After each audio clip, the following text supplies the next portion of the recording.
আর এবার রাষ্ট্রপতির দ্বারস্থ হচ্ছেন আন্দোলনকারীরা। রাষ্ট্রপতির হস্তক্ষেপ চেয়ে ইমেল করছেন জুনিয়র ডাক্তাররা। রাষ্ট্রপতির দ্বারস্থ হচ্ছেন আন্দোলনকারীরা, ইমেল করবেন তারা। জিলাম করঞ্জয় আমাদের প্রতিনিধি রয়েছেন আমাদের সঙ্গে। জিলাম, ইমেলের মাধ্যমে রাষ্ট্রপতিকে কি জানাতে চাইছেন আন্দোলনকারী চিকিৎসকরা? জুনিয়র ডাক্তারদের সূত্র মারফত যেটা জানা গিয়েছে যে তারা ইতিমধ্যে রাষ্ট্রপতিকে যা ইমেল করে তারা তাদের যে পরিস্থিতি, যে ঘটনাগুলো ঘটেছে সেগুলো জানিয়েছেন।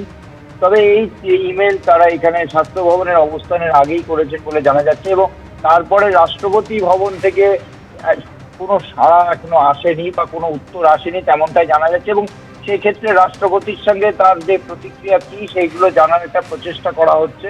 জুনিয়র ডাক্তারদের তরফ থেকে বিভিন্ন মাধ্যম দিয়ে রাষ্ট্রপতির থেকে এই ঘটনায় তারা যে ইমেল পাঠিয়েছেন তার কি প্রতিক্রিয়া বা তার কোনো সাহায্য পাওয়া যাবে কিনা সেই বিষয়ে যোগাযোগের চেষ্টা করা হচ্ছে। তবে জুনিয়র ডাক্তাররা এটার অবস্থানে যে তারা যে হলো যে দফা দাবি, সেই দাবিতে অবস্থান স্বাস্থ্য ভবনের সামনে, যেখানে ব্যারিকেড করে দেওয়া হচ্ছে, সেখানে তারা চালিয়ে যাবে। ধন্যবাদ জিলাম।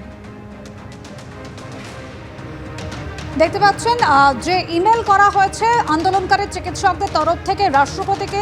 রাষ্ট্রপতি দ্রৌপদী মুর্মুর দ্বারস্থ এবার হচ্ছেন আন্দোলনকারী চিকিৎসকরা, তার হস্তক্ষেপ চাইছেন, সে কারণে ইমেল পাঠিয়েছেন জুনিয়র ডাক্তাররা।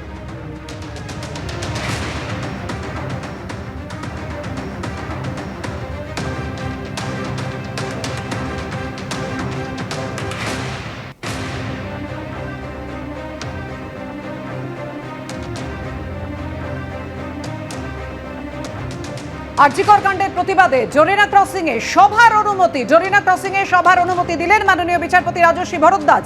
19 সেপ্টেম্বর দুপুর 2টো থেকে রাত 9টা পর্যন্ত প্রতিবাদ সভার অনুমতি দিলেন বিচারপতি। সর্বাধিক 1000 লোক নিয়ে শান্তিপূর্ণ প্রতিবাদ করা যাবে, এই সভা করা যাবে, অনুমতি দিয়েছে আদালত।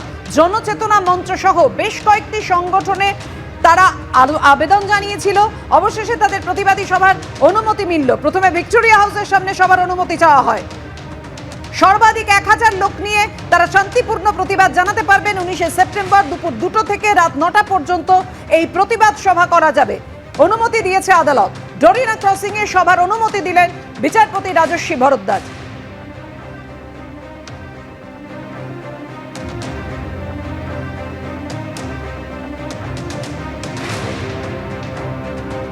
আরজিকর কাণ্ডের প্রতিবাদে জরিনা ক্রসিং এ সভার অনুমতি দিল আদালত।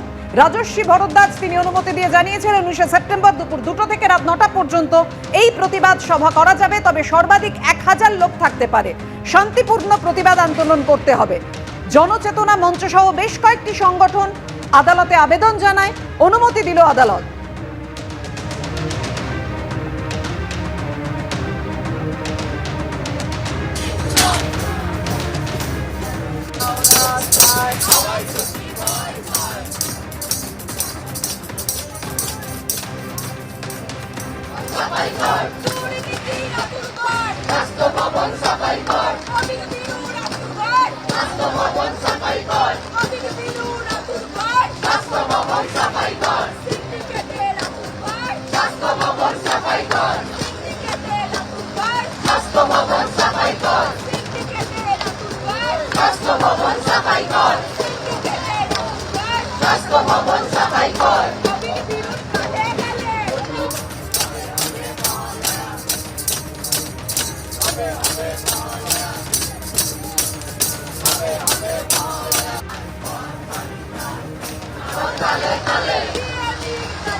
বৃষ্টি মাথায় নিয়ে প্রতিবাদ জানাচ্ছেন জুনিয়র চিকিৎসকরা, তারা তাদের আন্দোলনে অনড়, সেই ছবি আপনারা দেখছেন।